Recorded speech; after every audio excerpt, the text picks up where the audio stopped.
Құрметті тыңдармандар, дұрыс сөйлейік атты бағдарламамыз жалғасады. Анар ханым, ендігі тақырып интонация және эмоция жайлы болмақ. Интонация да күшті, эмоция да күшті, жақсы сөздер. Онсыз сіздің ауызша сөзіңіз көркем әдемі болмайды. Енді кез келген ауызша сөзде интонация болады. Интонациясыз ауызша сөз ол бір жай әшейін бір дыбыстар болады ғой. Бір-бірімен заттар үйкелгенде, бір-біріне қақтығысып соқтығысқанда шыққан дыбыстардың бір жиынтығы сияқты болып қалады да адамның сөзі онда. Адамның сөзінде қандай да бір сол сөйлеп тұрған адамның ойын білдіретін, тыңдап тұрған адамына деген оның дітін көрсететін, сол сөйлеп тұрған адамның тыңдап тұрған адамына да сол сөйлеп тұрғандағы сөзіне де қатысты эмоцияларын білдіретін мықты құрал ол интонация. Интонациясыз сөз болмайды. Қазір енді оған мысал келтіретін болсақ, кез келген сөйлемді. Мысалы, Бердібек Соқпақбаевтың менің атым қожасы қалай басталады?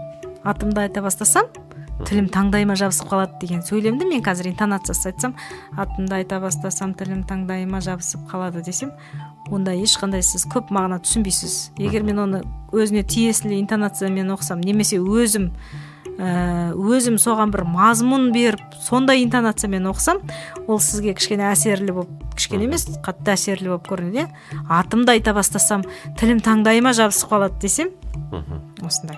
Немесе Мүсіреповтің Қазақ солдаты жүгіріп келем деп басталады, осыны да оның жүгіріп келе жатқанын көрсететіндей интонациямен, көз алдыңа елестететіндей интонациямен айтуға болады. Жүгіріп келем деп, ентігіп. Ал енді тура осы жүгіріп келем деген сөзді кейде бізде бір асықпайтын кісілер болады. Солар бетіп айтады. Жүгіріп келем деп айтады. Оның ешқандай жүгіріп келе жатқанын сен интонациясынан байқамайсың, бірақ жүгіру деген сөз ол тез қозғалу дегенді білдіреді. Бірақ оның интонациясында тез қозғалу жоқ. Жүгіріп келем дейді. Немесе бетіп айтады.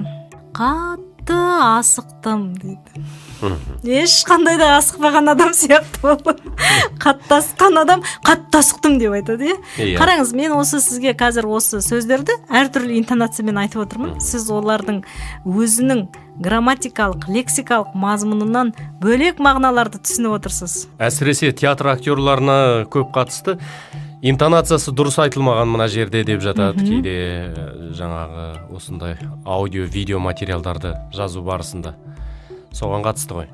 Ол көрдіңіз бе, мен интонация арқылы әртүрлі экспрессия дейді, бояуларды беріп тұрмын. Ал енді интонация бояулар түгілі эмоцияларды да бере алады. Сіздің ашуыңызды, ренішіңізді, қуанышыңызды, мысқылыңызды, жек көруіңізді, еркелетуіңізді, толып жатқан эмоциялар бір сансыз. Сөзді әртүрлі эмоциямен жеткізуге болады. Бір сөзді әртүрлі эмоциямен айтуға болады. Осы туралы бір қызық тілтанушылардың арасында тарап кеткен әмбебап мысал бар. Бір ғалым интонацияны зерттеу үшін өзінің кішкентай бесікте жатқан әлі баласына эксперимент жүргізген. Өте жаман лексикалық мазмұны жаман сөздерді еркелету, жақсы көру интонациясымен айтса, ол баласы күледі екен оған. Бейәдеп сөздерді ме? Жоқ, бейәдеп емес, енді мазмұны жаман. Мазмұны жаман. Мысалы, енді иттің баласы күшік деген сөздерді, мысалы, иттің күшігі айналайын қып айтқан ғой. Соларды әдемі интонациямен айтса, әлі сөздердің мазмұнын білмейтін бала еркелеп, гуілдеп, күліп сөйтеді екен. Енді керісінше мазмұны өте терең, мазмұнында сондай жылылық көп сөздерді керісінше жаман, дөрекі, ұрсу интонациясымен айтса, баласы жылап қалады екен. Демек, интонацияны ажырату ол кішкентай кезден, тіпті ананың құрсағында жатқан кезден баланың миында орнығатын процесс. Өйткені бала құрсақта жатып ананың дауысын, сырттағы адамдардың дыбысын естиді. Яғни интонацияның осындай қасиеті бар. Сондықтан мен кейде айтам, интонация деген ол күшті қару. Сіздің айтып тұрған сөзіңізде мазмұн пәс болуы мүмкін, бірақ сіз оны интонациямен көркемдесеңіз, ол мазмұн жоғары болып кетеді. Немесе сізге керемет мазмұнды мәтін берді делік, бірақ сіз оны интонациясын дұрыстап бермесеңіз, оның мазмұны да төмендеп қалады.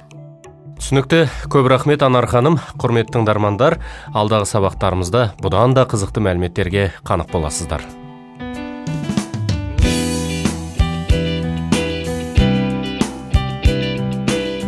Вики білім қоғамдық қоры. Қазақстан Республикасының Мәдениет және спорт министрлігі тілдерді дамыту және қоғамдық саяси жұмыс комитеті тапсырысы бойынша дайындалған. Алматы қаласы, 2015 жыл.